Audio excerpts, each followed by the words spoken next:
So here's how we can add a text in a Keynote on a clear slide, right?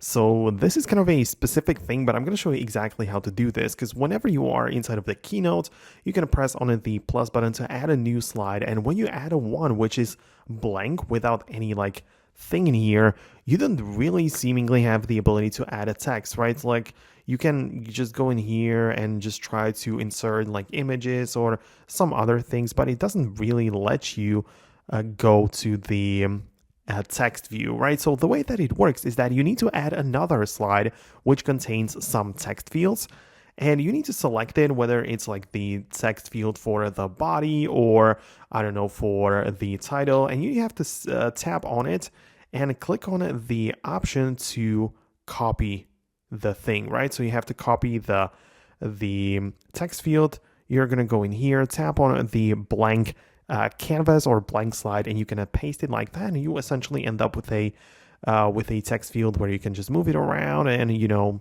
add your text, do whatever you need.